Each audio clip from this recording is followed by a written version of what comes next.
E aí, galera, estamos aqui em mais uma resenha com o Rodolfo e hoje estou sentado ao lado do grande... Bom, se eu fosse carioca eu te chamaria de Mardielo, hein, meu irmão? Mas como eu sou caipira, eu vou te chamar de Mardielo. Pode ser? Pode ser. Tudo bom? Beleza, Rodolfo. Bom, Mardielo aqui leu O Chamado da Tribo, né?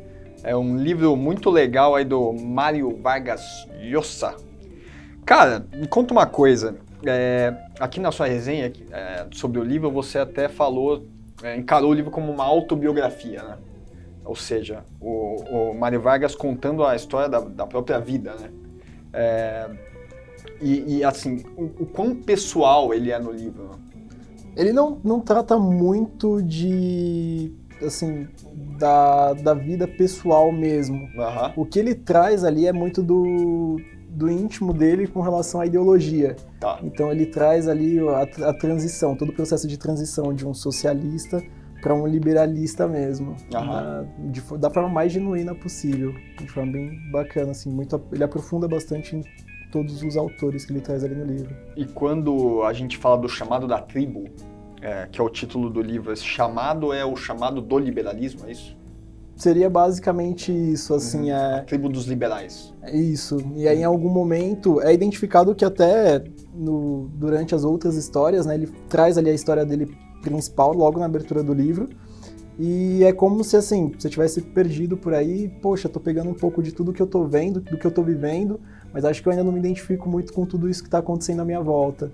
Então eu começo a ver alguma coisa, um movimento diferente ali, onde eu tô convivendo,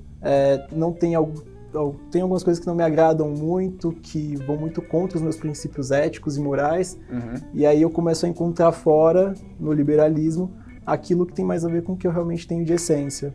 Legal. E como que se dá essa transição, né, cara? Porque todo mundo, quando é jovem, né, aquele primeiro ano da faculdade ali que você é bicho, toma umas brejas ali e tal, tá aprendendo a beber, né? Todo mundo é socialista e depois dá uma virada, né? Então, se você não é socialista jovem, você tem algum problema, né? E o Mário Vargas também, né? Ele começou ali no socialismo e depois migrou para o liberalismo, né? Teve alguma passagem da vida dele que foi muito marcante, assim, no sentido de, tipo, aqui foi a divisão de águas? Teve. Ele começou a fazer, nos anos 60, ali por volta dos anos 60, ele chegou a fazer 5 viagens para Cuba logo ali no início do regime dos irmãos Castro, e quando ele começou aí, no começo ele gostou pra caramba, ele gostou de toda aquela movimentação que acontecia para o socialismo se firmar mesmo, só que com o tempo ele foi vendo alguns movimentos repressivos, uma galera sendo excluída, uma galera sendo torturada, sendo censurada, e ele como escritor, né, censurar pra ele era tudo que ele não queria. Maior pecado, né? Maior pecado. Legal, cara. E ele tem essa provocação aqui no livro e na sua resenha também, achei muito legal que você colocou, que é um aparente oxímoro, né? Quase um paradoxo, que é você perder a liberdade enquanto você se sente cada vez mais livre, né? Isso. Muito parecido com a história do Cold Turkey, do Taleb, né? Para quem acompanha a gente, que é o que acontece com o peru de Natal, né? À medida que vai se aproximando da véspera de Natal, o dono do peru vai alimentando cada vez mais e o peru vai gostando cada vez mais do dono, né? Vai tomando cada vez mais confiança naquela relação com o seu dono, né? E até que, na véspera de Natal, o dono vai lá e corta a cabeça do peru, né? Então, à medida que nos tornamos, aumenta a sensação de liberdade, na verdade a gente está se tornando menos livre, né? Exatamente. E aí é quando ele fala, assim, até em determinados momentos do livro, que a liberdade, o liberalismo, ele tem o princípio de não ser imposto. Ele tem que ser, assim, vocês são livres. Tranquilão. Mas não é para ser livre a qualquer custo. Você fica livre do seu jeito, à sua maneira. Não é o liberalismo que eu entendo, é o liberalismo que você quer ter. Perfeito. Cara, e ainda sobre isso, né? Fica muito claro no livro que não é uma postura doutrinadora, né? Que o próprio Mário Vargas, ele fala, não tem certo e errado. Tipo, ele tá falando a relação dele com o liberalismo, né?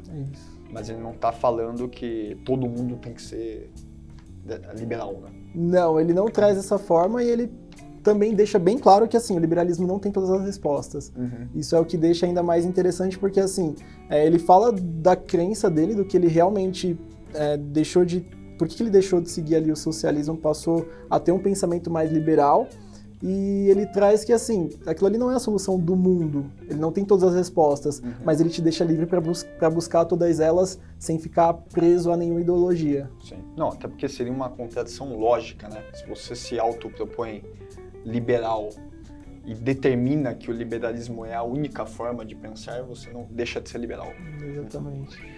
Legal, cara. E só de curiosidade, né? Você termina aqui a resenha citando uma conversa entre Isaiah Berlin e... Eu não sei falar esse nome aqui, cara. Akhmatova, que é uma poetisa. O nome é diferente. Sim. É Ana, o primeiro nome. Sim, é mais fácil, né? É mais fácil.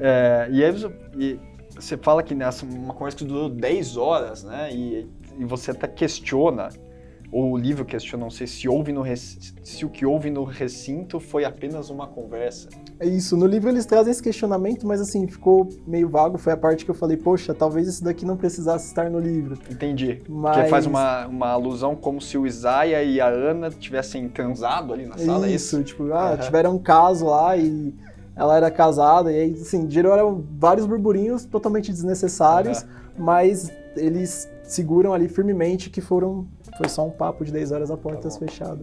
Tem umas fofoquinhas no livro, então, pra quem curte uma fofoca aí, uma revista Caras, vale a pena também, Vale a pena também. O que você destacaria aí pra quem tá pensando em ler o livro, pra quem tá curioso, aquele pitch ali pra dar a motivação que faltava pra galera comprar o livro? Poxa, eu acho que assim, o pessoal às vezes acaba pensando que não, isso daí é pensamento de liberalista só, então eu que sou socialista vou odiar, essa leitura vai ser uma porcaria. Não, é um livro que vai trazer muita liberdade, assim, e ele traz o pensamento liberal junto com... Ele fala de socialismo...